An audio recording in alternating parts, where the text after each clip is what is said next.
friends there on YouTube who sent me the message in the comments that the Russians have actually claimed to have destroyed a Leopard 2 tank, a German Leopard 2 tank, with a German crew on board. They captured the German mechanic alive. The rest of the soldiers that were on board were killed. It states right here, when we stopped another meat assault and hit with the ATGM, a Leopard, we moved towards the burned armor in the hope of taking a talker. We found the mechanic driver of the tank was seriously injured and the rest had died. The mechanic, when he woke up and saw us, started shouting, "Night Scheiben, don't shoot," in German. The legend stressed that the mechanic of the damaged tank said several times that he was not a mercenary, but a Bodenwasser. Serviceman. The entire crew is from one company.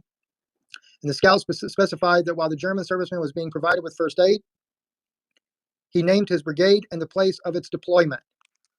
This here is the article's title that was published today. As you can see in the Russian news media, special military operations in Ukraine, the Russian armed forces destroyed a Leopard tank with crewmen of German servicemen on board. Well, I tell you what, and the funny thing is, guys, is that, this is exactly what I was told, gosh, what, a year ago when they were talking about putting in those tanks to begin with, both the Abrams and the Leopard 2s, that it would actually be the country of origin. It'd be our own people operating those tanks. It would not be other people involved. It would actually be our own servicemen, just like in the Abrams. I was told by folks in Washington there was no way that they could train the Ukrainian military to be able to run an Abrams properly in a short amount of time, that our own military men would have to actually be on board those tanks there. And when I first came across this information, I was absolutely astonished, to say the least.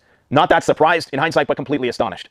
Now, this is incontrovertible proof, if true, that we are in World War III and that the only thing preventing a massive nuclear escalation is the restraint of some high-ranking military officers. Because get a load of this, guys. A Leopard tank, along with its crew of German soldiers, was destroyed in the Northern Military District Zone. Not mercenaries, but German soldiers. And just wait, stick with me for the duration of this video because there's a lot of other things we need to talk about, but this is one of those things that just makes me wonder how we're all still here to talk about this.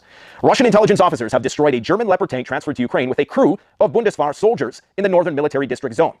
The officers claim, and I quote, "When we stopped their assault, we moved towards the burnt equipment in the hope of taking the tank.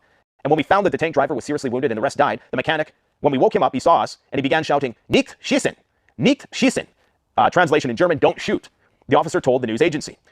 Legend emphasized that the driver of the damaged tank, Legend in quotes, I believe that is the name of the officer company that captured this damaged tank, said several times that he was not a mercenary, but a soldier of the Bundeswehr, and the entire crew was recruited from one company of the German armed forces.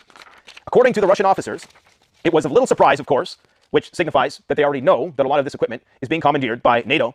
But then I was even glad that it doesn't matter what kind of crew sits in the Leopard, he said. Ukrainian militants or German military personnel. The result will be the same. German tanks will burn and the American ones will burn, even if they are controlled by Americans, said the Russian intelligence officer. Think of what is happening right now.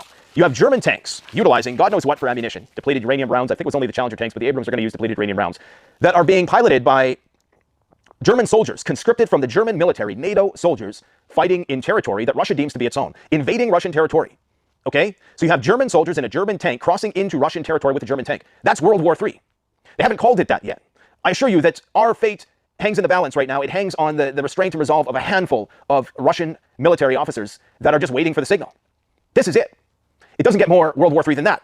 Now, get a load of this next piece of news. You remember how Germany had said that they were going to provide long-range Taurus missiles only when the U.S. says ATACMS. Well, what did the U.S. just commit to in the last 48 hours? They're going to send ATACMS. Well, rumor has it, and this is just an unsubstantiated rumor at this point, but I don't think it's far from the truth, because Boris Pistorius, that name we all love to say, the German defense minister, indicated that we're not ruling out the sending of Taurus missiles, meaning that they're going to send them. This is all coordinated well ahead of time. They're going to send Taurus missiles. Taurus missiles can target Moscow from Ukraine.